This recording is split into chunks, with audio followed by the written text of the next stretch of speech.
Bakit kaya di magawa ng mga OLA na mag-file ng small claims case sa mga hindi nakakapagbayad ng utang sa kanila? Kahit sila ay registered sa SEC at may license to operate naman. So sa video ito, tatalakayin natin yan kung bakit nga ba ganun yung nangyayari. Bago lahat, maglalambing po muna ako sa inyo na pakipollow po ang aking mga social media account, ang Facebook, TikTok at ang aking YouTube channel. At kung nagustuhan nyo nakatulong sa inyo ang video ito, please like, tapos share nyo na rin para lumawak yung ating mga info na ibinibigay sa mga OLA victims na nagkakaproblema din sa mga online loan apps. At pakihit na po ninyo yung mga notification bell ng aking mga social media accounts para updated po kayo sa mga videos natin about sa usapang online lending apps. Pero bago ang lahat, disclaimer, paalala lang. Panoorin niyo po na mabuti at unawain niyo po na mabuti ang buong video ito. Dahil sa video ito, nandito na po lahat ng sagot, explanation o paliwanag ko at kung ano yung payo ko na maaaring maibigay sa inyo kung sakasakaling kayo nagkakaroon ng suliranin dito nga sa mga abusado online lending apps. Okay? Madalas ko nang nakaka-receive. Madalas din ako nakaka-receive. Alam mo kung lahat kayo nakaka-receive din. Diba? Mostly email, sa mga text, na meron doon na isinampang kaso sa inyo, Article 315, Article 8484, Article A1A1, di ba? At kayo raw sinasampahan ng kaso dito sa municipal. So, sa mga, tawag doon, sa mga metropolitan court, na madalas sinasabihin at ipang text atin para magbayad tayo ng utang. Gayong, pwede naman silang mag-file talaga ng talagang legally. Dahil registered naman sila di ba? Pero bakit mas ginagawa nila i-text na lang yung tao? Bakit mas ginagawa nila mag-email na lang sa tao? Bakit mas ginagawa nila pananakot yung magpapal ng kaso sa atin? Gayong legal naman, sabi nga nila na legal naman at registered sa SEC, yung mga lending companies na ito. Nakikita ko naman pag sinisilip ko naman sa SEC, ando naman sila. Iba na doon sa list of recorded online lending platform at as in nandun naman sila. Diba? Sample natin dyan yung mga OLA na madalas panakot yung mga ganitong klase ng mga messages sa email. Basahin natin. Ito example ko lang Breach of contract for extrajudicial settlement. Di ba? Pwede naman gawin yan legally. Pero mas pinipili nila mag-email. Tapos gagamit pa sila ng email ng personal at hindi email ng galing sa company talaga nila. Di ba? Para mas maging legit yung kanilang sinasabi. Ito sinabi this is to inform you that your name is already registered to execute case filing for the violation of Article 1170 of the Philippine Civil Code states that individuals who in the fulfillment of their obligations are guilty of fraud, negligence, or delay, or those who in any way violate the terms of their obligations are liable for damages. This provision establish the breaching the terms of an obligation, including through dishonest, careless, delayed performance, result in liability for damages. If there is no response by 24 hours, then it shall be a right to pursue any and all available legal and litigation proceedings against you in regards to the office, di ba? Ba't di nyo na lang gawin? Sa totoo lang, no? Ito yung mga common na nakikita ko na pinapanakot. Sasabihin sa mga client, tapos mga borrowers na hindi nakapagbayad, di ba, kakasuhan ka.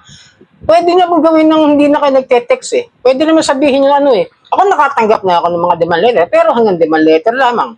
Nagpunta sa bahay, kinausap ako. Ngayon, kung gusto nyo talagang kasuhan yung tao, yung hindi nakapagbayad ng utang, pwede naman yan napaulit-ulit ko lang na pwede nilang gawin. Kaso bakit mas pinipili nilang mangharas? Bakit mas pinipili nilang mang-abuso? Diba? Kasi sila mismo, alam nila na illegal yung ginagawa nila. Kadalasan dyan, most illegal activities na ginagawa nila yung hindi pagsunod sa ceiling of interest rate. Tapos magsasampa sila sa korte. Diba doon isip na lang kayo, no? Bakit di sila nagsasampa? Kasi doon pa lang, laglag na, sablay na. Diba? Yung interest rate, magkano ba yung interest rate na sa SEC na inadapt nila galing sa Bangko Sentral ng Pilipinas? Yung 15%. Pag ang utang mo is 10,000, pababa. Okay? Kaya kung utang mo 1,000, syempre 15% per month ang usapan. E di syempre, babayaran mo is 1,150 in a month. At hindi in a week or 7 days. Kaya pag yung mga nagsampan ng kaso sa korte, pag nalaman pa ni judge yan na ganyan, exorbitant. Di ba? Kasi nasa civil code, nabasa ko naman na ayon sa civil code ng Pilipinas ay 6% per annum ang pinaka-maximum na pautang, napatubo doon sa pautang.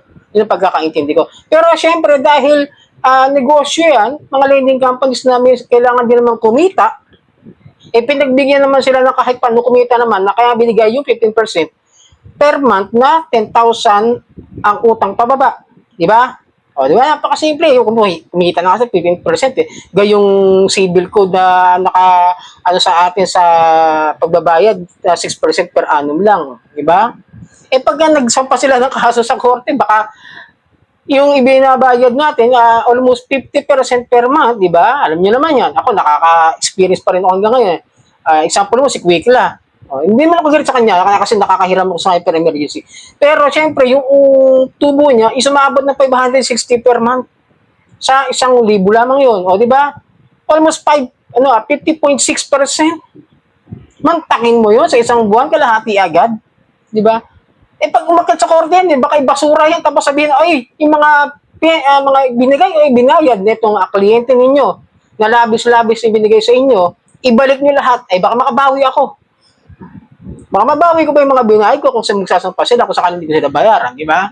Ganun lang yun. Pero siyempre ako nagbabayad ako ng utang kahit pa. Yun nga lang, nagkakaproblema sa ibang mga payments pag mayroon tayong problema ng financial. Pinapaalala ko lang po, okay? Kasi hindi naman tayo pare-pareho ng sitwasyon sa buhay. Kaya minsan nagigipit pa rin tayo na papautang pa rin tayo dito sa mga online lending apps. At isa pa, yung pag-online loan app review ko is ginagawa ko rin po. Then, eto pa, yung mga harassments nila.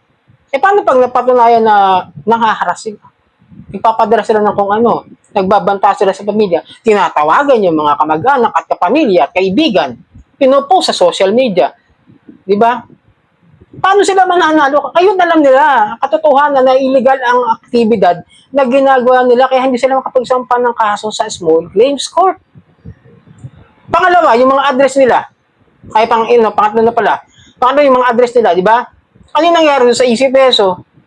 Sana Raid, Pasig, gayong ang address nila na nakalagay doon sa online lending platform nila is Taguig. Diba fraud? Halata. Alam nyo naman ng galawan ng mga yan, hindi yan magbibigay ng tamang address. Kaya nga dapat talaga merong pumupunta na taga SEC na iba-validate na totoo yung address na ibinibigay ng mga online lending platforms na ito doon sa kanilang ahensya pag nagpaparehistro ng kanilang license para mag-operate. Di ba? Dapat ganun. Tapos, lakas-lakas ng loob nila magbanta na sabi, kakasuhan ka ng stapa, kakasuhan ka ng small claims, kakasuhan ka ng breach of contract, anything, something like that na di ko mag-gets kung ano ba yung mga legal terms nila, kung talaga bang parang wala nga silang legal department sa totoo lang eh. Hindi nga nila alam yung tamang proseso ng pagpapautang, hindi rin nila alam yung tamang proseso ng paniningil. Diba? So sana nakatulong ang video ito sa inyo sa mga nagkakaroon ng anxieties kapag ganito yung mga natatanggap ng messages, email sa inyo. Okay? So sana nakatulong at paki-follow nyo lang po ang aking mga social media account, ang Facebook, TikTok at ang aking YouTube. Maraming pong salamat sa uulitin.